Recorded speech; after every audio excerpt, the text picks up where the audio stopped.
오늘은 하나님의 말씀을 따라 아브라함의 믿음, 창세기 12장 1절부터 5절 말씀으로 함께 은혜를 나누겠습니다. 지난주에는요, 창세기 11장을 통해 왜 바벨탑을 무너뜨리셨을까 나누었습니다. 누구나 이름을 알리고 싶고 함께 번영하고 잘 살고 싶은 게 당연합니다. 그런데 왜 굳이 막으셨을까? 가장 큰 이유는요, 사람들에게 믿음과 사랑이 없었기 때문입니다. 당연히 하나님도 큰 민족이 되고 큰 복을 주시기를 원합니다. 이것이 인간적인 생각 속에 나만을 위한 것이 아니라면 정말 하나님의 뜻 가운데 우리에게 많은 것을 허락하십니다. 그런데 이게 나만을 위한 거라면, 나의 욕심이나 나의 만족만을 위한 것이라면 하나님은 함께하지 않으십니다. 그러므로 내가 무엇을 하든 믿음과 사랑이 중요하다고 나누었습니다. 내 능력이나 위치나 형편에 무관하게 하나님이 보실 때 나에게 믿음과 사랑이 있다면 하나님이 인정하시고 기뻐하시고 선하게 인도하십니다. 아무리 상황이 열악해도, 아무리 상황이 좋아도, 그러므로 나에게 믿음과, 하나님을 향한 믿음과 사람을 향한 사랑, 이 마음이 중요합니다. 이것을 지난주에 함께 나누었습니다. 그래서 이번 주에는요, 하나님이 무너뜨린 바벨탑과는 다르게 정반대로 그 다음 장, 12장에 나오는 하나님이 세워주시고 번성케 하신 내용을 나누려고 합니다. 바로 아브라함이라는 사람의 이야기입니다. 하나님이 바벨탑을 허무셨습니다. 11장에. 그런데 12장에서부터는 하나님이 세워주시는 인생이 나옵니다. 아브라함의 인생입니다. 함께 나누면서 아브라함처럼 하나님이 세워가시고 인도하시는 은혜의 삶이 되시기를 간절히 바랍니다. 저는 어릴 적부터 아브라함 이야기를 참 많이 들었습니다. 개인적으로는, 그리고 아브라함이 참 많이 부러웠습니다. 나도 저런 일들이 일어났으면 좋겠다. 성경을 많이 알아가면 알수록, 아브라함 이야기를 더 많이 읽을수록 그런 생각이 들었습니다. 12장 1절, 오늘 2절, 3절을 보면 여호와께서 아브라함에게 이르시되 너는 너의 고향과 친척과 아버지의 집을 떠나 내가 내게 보여줄 땅으로 가라. 내가 너로 큰 민족을 이루고 내게 복을 주어 내 이름을 창대하게 하리니 너는 복이 될지라. 너를 축복하는 자에게는 내가 복을 내리고 너를 저주하는 자에게는 내가 저주하리니 땅의 모든 족속이 너로 말미암아 복을 얻을 것이라 하신지라. 하나님은 아브라함에게 복을 주겠다. 너를 축복한 사람을 내가 복을 주겠다. 내가 보여줄 땅으로 가라. 큰 민족이 되고 내 이름이 창대하게 될 것이다. 참 부러운 얘기죠. 내 이름이 모든 사람에게 전해질 것이다. 큰 민족을 이룰 만큼 커다란 복을 내려줄 것이다. 아브라함이 부럽지 않을 수가 없습니다. 대부분의 사람들은 아브라함을 부러워합니다. 그런데 아브라함을 자세히 알아가면 갈수록 아브라함은 특별한 사람이, 특출난 사람이 아니라는 것을 알게 되었습니다. 아브라함도요, 힘든 일이 닥치니까 별 수 없는 인간이었습니다. 연약한 인간입니다. 인간적인 생각과 행동을 하게 됩니다. 가나안 땅에 들어가서 약속의 땅입니다. 갔는데 가뭄이 들었습니다. 흉년이 들었습니다. 그러자 그 약속의 땅을 떠납니다. 내가 보여줄 땅으로 가서 살아라 라고 하셨는데 흉년이 되니까 머릿속이 막 움직이죠. 어떻게 하면 살 수 있을까? 여기 있다가 다 죽을 것 같은데. 그리고 이집트 이방 땅으로 내려갑니다. 아무리 봐도 인간적인 생각입니다. 게다가요, 죽을까봐 겁을 먹으니까 정말 인간의 연약한 모습이 여실히 드러납니다. 아브라함에게서도 드러납니다. 가뭄에 이집트로 내려가는데 가다 보니까 걱정이 됩니다. 혹여나 우리 아내가 이쁜데 아내를 뺏으려고 남편이 나를 죽일까봐 이런 생각이 막 드는 겁니다. 실제로 일어날 일도 아닌데 그런 걱정이, 두려움이 막 생기는 겁니다. 그래서 결정 내린 것이 뭐냐면 아내를 아내라고 얘기하지 말고 누이라고 얘기하죠. 사실 이복 누이가 맞습니다. 그러나 아내라고 얘기를 해야죠. 아내라고. 상대방이 오해하지 않도록. 그래서 얘기를 합니다. 아내라고 하시오. 내가 아내라고 누이라고 하시오. 누이라고 소개하겠소. 당연히 일이 크게 벌어졌습니다. 이집트 왕이 아브라함의 아내를 누이라고 생각하고 부인으로 삼으려고 데려갑니다. 아브라함에게 결혼 예물까지 줍니다. 양, 소, 나귀, 남녀 종을 주면서 아내로 삼으려고 아브라함의 아내를 데려갑니다. 아브라함의 생각, 인간적인 생각 때문에 벌어진 일입니다. 누가 이런 남편이 있을까요? 그런데 놀라운 점이 있습니다. 그 결말이 어떨까요? 오히려 잘못도 없는 바로왕 집안에 재앙이 생겼습니다. 하나님이 재앙을 일으키신 겁니다. 이것 때문에 겁을 먹은 이 바로왕은 그 모든 주었던 결혼 예물도 다 가지고 떠나라. 그냥 떠나라. 그래서 아브라함은 그 소유를 가지고 아내를 데리고 이집트를 떠납니다. 그래서 아브라함이 부유해졌습니다. 부자가 된 겁니다. 13절 1절 2절에는 이렇게 기록합니다. 아브라함이 애굽에서 그와 그의 아내와 모든 소유와 롯과 함께 네겝으로 올라가니 아브라함에게 가축과 은금이 풍부하였더라. 이전에 이런 기록이 없는데 아브라함에게 가축과 은금이 풍부하였더라. 누가 줬습니까? 바로왕이 준 겁니다.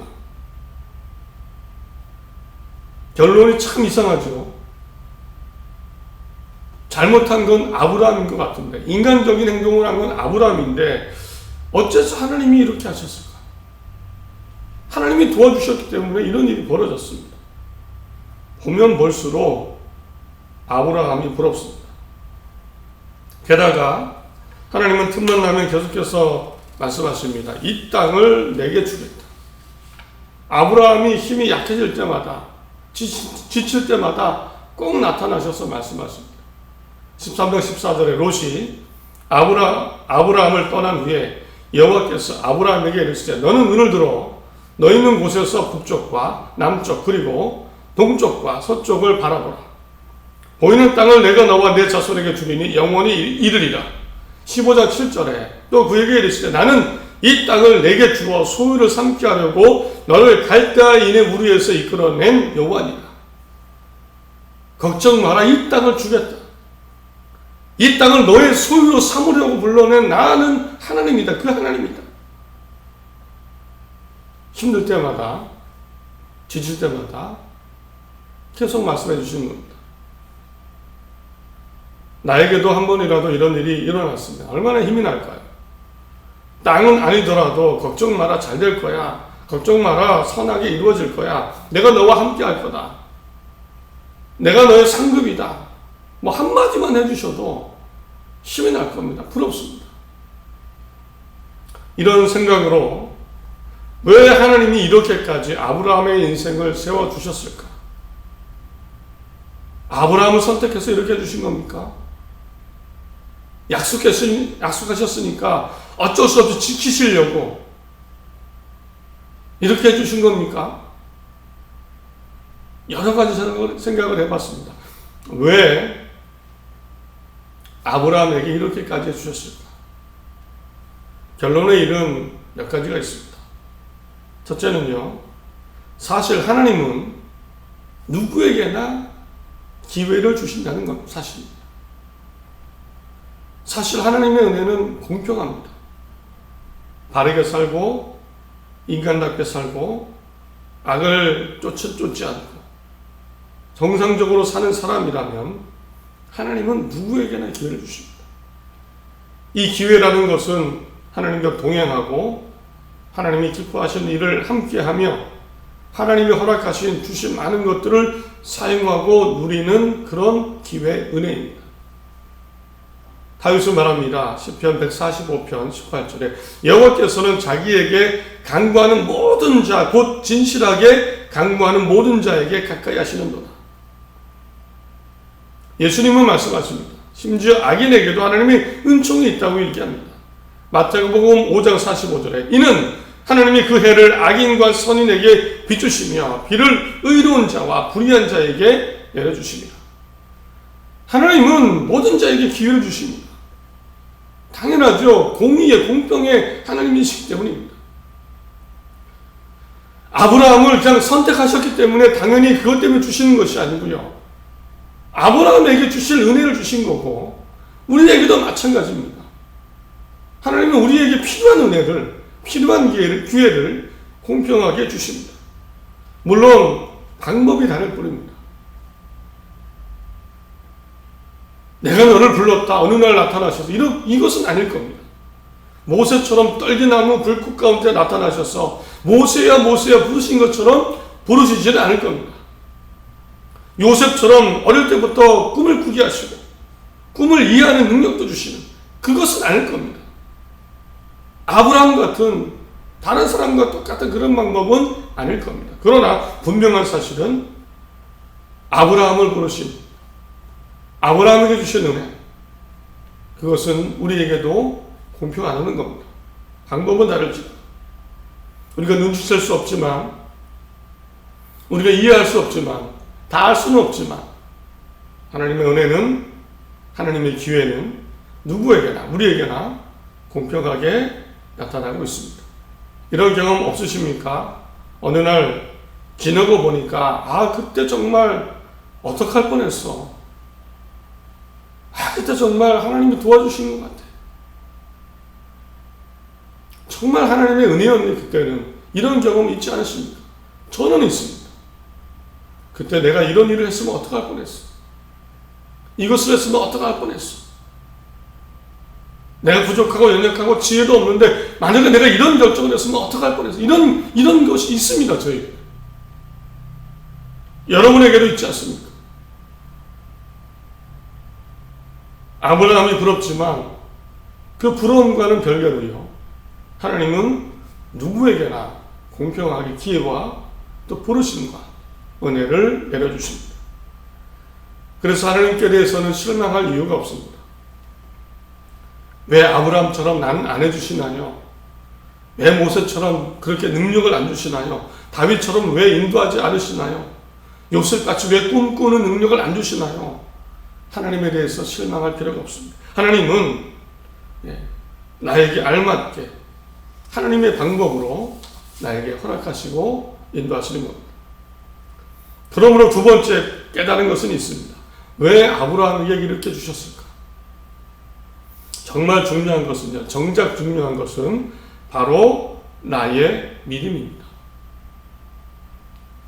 바로 나의 믿음입니다. 아브라함은 인간적으로 연약했습니다. 단점이 많습니다. 특출난 인간이 아닙니다. 나 순교해도 좋아 이런 믿음이 아닙니다. 이런 사람이 아닙니다. 그러나 중요한 것은 하나님을 온전히 믿었다는 겁니다. 하나님을 온전히 믿었습니다. 내가 하나님을 이제는 유일한 신으로 믿겠다. 이 결단 속에 평생 살았습니다. 하나님을 믿을까 말까라는 고민의 순간에 하나님을 제대로 의지할까 아니면 내 힘대로 살까 이런 고민이 있었죠. 때로는 실수하기도 했습니다. 하나님의 말씀대로 살까 아니면 내 적당히 맞춰 살까 이런 고민의 순간이 있었죠. 그러나 결국에 가서는요, 하나님을 선택했습니다. 나는 하나님을 믿겠다. 우리가 고민할 것, 하나님의 은혜가 아니고요, 내 믿음입니다. 내가 믿음이 있는가? 지금도 여전히 신실하게 하나님을 믿고 의지하고 있는가? 우리가 고민할 부분은 그겁니다. 하나님의 은혜는 여전히 변하지 않습니다. 하나님은 살아계시고 영원하신 분입니다. 우리가 고민하고 살펴보고 지켜야 되는 것은 바로 나의 믿음입니다. 그리고 믿음의 결단입니다. 성경에 하나님이 부르신 대표적인 사람이 있습니다. 그 중에 하나 사울이라는 사람입니다. 사울왕은요, 하나님이 직접 선택하시고 이스라엘 민족의 초대 왕으로 세운 사람입니다. 베냐민 출신으로 왕이 된 직후에는 하나님과 사무엘, 이스라엘 사람들에게 인정과 사랑을 받았습니다. 승승장구합니다. 그런데 그때부터 중요한 문제가 생깁니다.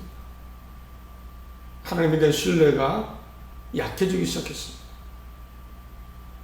하나님을 전적으로 의지하거나 순종하지 않기 시작했습니다. 하나님은 동일하신데 사울 왕의 마음이 바뀌기 시작했습니다. 내 마음대로 제사를 드려버리고 하나님이 없애라고 한 그 짐승 제사를 숨겨가지고 옵니다. 하나님에 대한 믿음이 약해지니까 가장 큰 문제는 순종하지 않은 겁니다.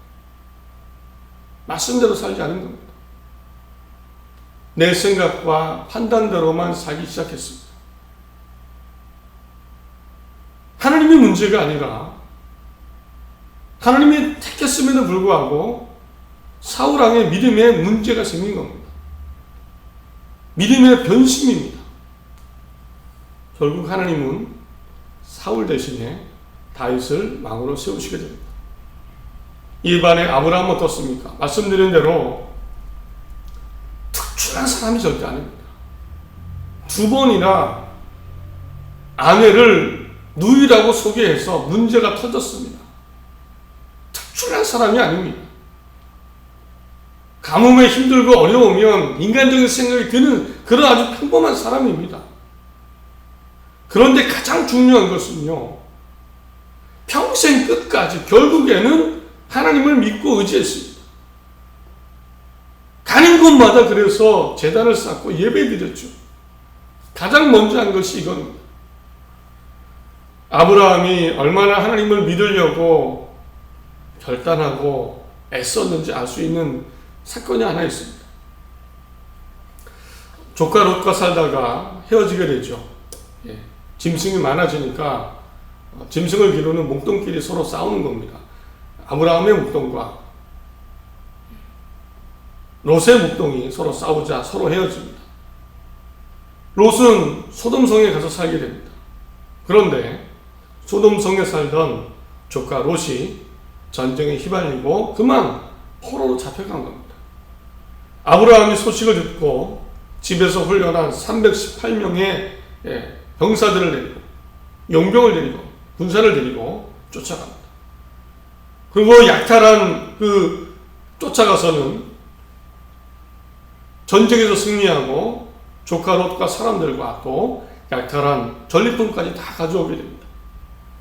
전쟁에 이겼으니까 소돔 왕은 얼마나 감사하고 좋습니까? 다 사람도 뺏기고 재산도 다 뺏겼는데 아브라함이 찾아다 주니까 얼마나 고맙습니까? 그래서 소돔성 왕이 얘기합니다. 사람은 저에게 돌려주시고 물품은 당신 아브라함이 다 가지십시오. 소돔 왕 입장에서는 의인이고 이제 사람만 있으면 도시를 재건할 수 있습니다. 아브라함에게 재물은 다 가지시고 전리품은 가지고 사람만 돌려주십시오. 아브라함이 그런데 단호히 거절합니다. 세번역으로 창세기 14장 그 거절한 이유를 읽어드립니다. 아브라함이 소돔 왕에게 말하였다. 하늘과 땅을 지으신 가장 높으신 주 하나님께 나의 손을 들어 맹세합니다. 그대의 것은 실오라기 하나나 신발끈 하나라도 가지지 않겠습니다. 그러므로 그대는 그대 덕분에 아브라함이 부자가 되었다고는 절대 말할 수 없을 것입니다. 아브라함은 하나님 이야기를 꺼냅니다. 내가 하나님의 이름으로 맹세합니다. 하늘과 땅을 지으신 하나님의 이름으로 맹세합니다. 당신이 주신 것을 실오라기 하나, 신발끈 하나라도 가지지 않겠습니다. 당신 때문에 내가 부자가 되었다는 이야기는 듣고 싶지 않습니다. 왜 이런 얘기를 했을까요? 아브라함은 하나님의 이름을 꺼냅니다. 하나님의 이름을 꺼냅니다. 여러 가지 생각이 스쳤을 겁니다. 이 전리품을 가지고 가면 나는 좋겠죠. 그러나 사실 일반 사람들의 것 아닙니까? 그들은 힘들고 어렵게 살 겁니다. 바로왕의 것은 그나마 바로왕이 풍족하는 게 괜찮은데 내가 이것을 가지면 어떻게 됩니까? 여러 가지 생각이 들었을 겁니다. 그리고 결단했을 겁니다. 하나님의 이름으로 맹세합니다. 당신 때문에 아브라함이 부자가 되었다는 이야기 듣기보다 나는 하나님을 통해 살겠습니다. 그 마음속에 하나님이 떠오르지 않았을까요? 하나님이 도와주시고 나를 세워가실 것이다. 하나님을 믿고 의지하며 이런 결단을 할 수 있었다고 믿습니다. 아브라함 연약했습니다. 특출한 사람도 아닙니다. 그러나 왜 그의 인생을 세워가셨을까요? 단순히 약속했으니까 지키시려고요? 아닙니다. 하나님이 부르셨어도 하나님이 버린 사람도 있습니다. 그러나 아브라함은 왜 붙잡아 주셨을까요? 왜 세워가셨을까요? 바로 변치 않은 아브라함의 믿음입니다. 지금 나의 믿음은 어떤 모습입니까? 내 믿음의 결단은 무엇이고 있습니까? 우리 가정에 하나님을 섬기는 결단과 믿음의 모습은 어떻습니까?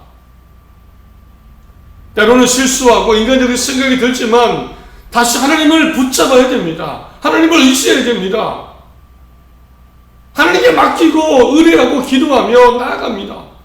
하나님이 세워가실 것입니다. 이런 아브라함의 믿음, 끝까지 하나님을 선택하고 끝까지 하나님을 의지하는 믿음, 그런 가정과 삶이 되시기 바랍니다. 말씀을 맺습니다. 하나님은 누구나 부르시고 누구에게나 공평한 은혜를 주십니다. 결국 사람의 믿음, 나의 믿음과 결단이 중요합니다. 변하지 말아야 됩니다. 끝까지 하나님을 믿고 의지하며 살아야 됩니다. 새로운 한 주입니다. 하나님 의지하시고 담대하게 또 기도하며 희망을 잃지 마시고 새로운 마음 하나님 안에 시작하시기를 바랍니다.